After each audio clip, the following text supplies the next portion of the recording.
আজকে প্রচণ্ড বৃষ্টি হয়েছে বাইরে, তাই জন্য গরম গরম খিচুড়ি বানিয়ে নিয়েছি। কারা কারা গরম গরম খিচুড়ি খেতে খুব ভালোবাসো? খিচুড়ি কিন্তু দুভাবেই খেতে ভালো লাগে, ঠান্ডাও ভালো লাগে, গরম গরমও ভালো লাগে। আর আজকে আমি করে নিয়েছি শুধু আলু দিয়েই করেছি খিচুড়িটা, অন্য সবজি খুব একটা ছিল না, বর্ষার দিনে সেরকম সবজি বসছেই না, তাই শুধু আলু দিয়েই করলাম, আলু টমেটো কাঁচা লঙ্কা। আর এখানে দেখো ডিম পোচ করে নিয়েছি, আর হচ্ছে গিয়ে আলুর বড়া করেছি, কিন্তু বেসন একটু কম থাকার জন্য আলুর বড়াটা সেরকম মানে জাস্ট এই পিট করে একটুখানি বেসন দিয়ে বড়া করা হয়েছে।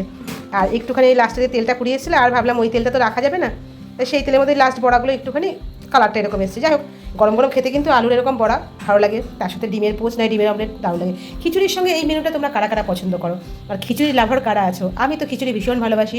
অলরেডি লোপা আমাকে বলেছে, দিদিভাই পারলে এক বাটি পাঠিয়ে দিও। লোপা, আমি যদি সত্যি রান্না করে তোমাকে কোনোদিন খাওয়াতে পারি গরম গরম খিচুড়ি, আমার নিজেরও খুব ভালো লাগবে। Thank you so much sister, তুমি আমার হাতে গরম গরম খিচুড়ি রান্না খেতে চেয়েছো, এটা আমি মনে রাখবো। তোমরা কারা কারা খিচুড়ি খুব ভালোবাসো অবশ্যই কিন্তু আমাকে কমেন্টস করে জানাবে। আজকের খিচুড়িটা কীভাবে রান্না করলাম সেটা আর তোমাদের আমি পোস্ট করে দেখাতে পারলাম না, তার কারণ হচ্ছে আমার রান্না কমপ্লিট হয়ে গেছে আর মোবাইলের স্টোরেজ ফুল হয়ে গেছে, যার জন্য একটুখানি স্টোরেজ খালি হলো, তাই আমি এখন ভিডিওটা তুলে রাখলাম।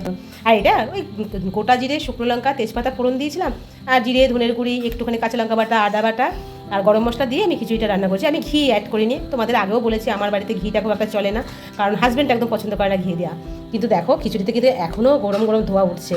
আর আমি একটুখানি চেখেও দেখেছিলাম খিচুড়িটা ভালো হয়েছিল, নুন মিষ্টি, একটু মিষ্টি আমি দিই খিচুড়িতে, তার হচ্ছে হলুদ সব মিলিয়ে মশলা টশলা মিলিয়ে একদম পারফেক্ট এই মুহূর্তে খিচুড়িটা করা হয়েছে। তা আর সবাই খেয়ে কেমন হয়েছে বলুক, তারা যদি সার্টিফিকেট দেয় বাড়ির মানুষগুলো, আমারও রান্না করে শান্তি লাগে। সত্যি কথা বলতে আমরা হাউস ওয়াইফরা সবসময় চেষ্টা করি বাড়ির প্রত্যেকটা মেম্বারের যদি খেয়ে ভালো লাগে, সন্তুষ্টি পায় কোনো রান্না, তাহলে আমাদেরও তৃপ্তি লাগে আর ভালোও লাগে। অ্যাকচুয়ালি তাদের জন্যই তো রান্নাটা করা, তারা যদি খেয়ে তৃপ্তি পায় তবে সে রান্না করেও শান্তি। তা অটোমেটিক আমার এক এক করে বড়া চলে আসছে, এই যে থালার মধ্যে বড়া পড়ছে, আর তেলটা কম থাকার জন্য বড়াগুলো একটু এরকম হচ্ছে। ঠিক আছে চলো, কোনো ব্যাপার না, কিছু তো অন্তপক্ষে ভালো বড়া আছে, লাস্টের দিকে বড়া এরকমই হয়। তা আমাকে কিন্তু বন্ধুরা জানাবে আমার এই খিচুড়ি রেসিপি তোমাদের কেমন লাগলো। কারণ ভীষণ বৃষ্টি পড়ছে এই মুহূর্তে, এত ঝমঝমেই বৃষ্টি পড়লো না বন্ধুরা, যে মাথায় আর না কিছু আসলো না, মনে হলো একটু করে খিচুড়িই করি গরম গরম। আর এই গরম গরম খিচুড়ি, বাইরে বৃষ্টি, সঙ্গে একটু যদি বেগুনি করতে পারতাম ভালো হতো। খিচুড়ি করলে সবসময় মনে করি বারবার মনে একটু পাঁপড়, একটু বেগুনি, একটু আলু ভাজা, একটু ডিমের অমলেট, এগুলো থাকলে খুব ভালো হয়। আর ইলিশ মাছ দিয়ে তো খিচুড়ি খেতে অসম্ভব সুন্দর লাগে। ধোয়া ওঠানো খিচুড়ি দেখে তোজো বলছে, মা বাইরে বৃষ্টি হচ্ছে আর গরম গরম খিচুড়ি, ও আজকের খাবারটা জমে যাবে। সত্যি তোজো ঠিক বলেছে, খিচুড়ি খেতে কারা কারা ভালোবাসো অবশ্যই কিন্তু আমাকে কমেন্টসে জানাবে। আর তোমাদের সুন্দর সুন্দর কমেন্টস পাই আমার ভীষণ ভালো লাগে। সবাইকে মন থেকে অনেক ধন্যবাদ জানাই আমার ভিডিও দেখার জন্য।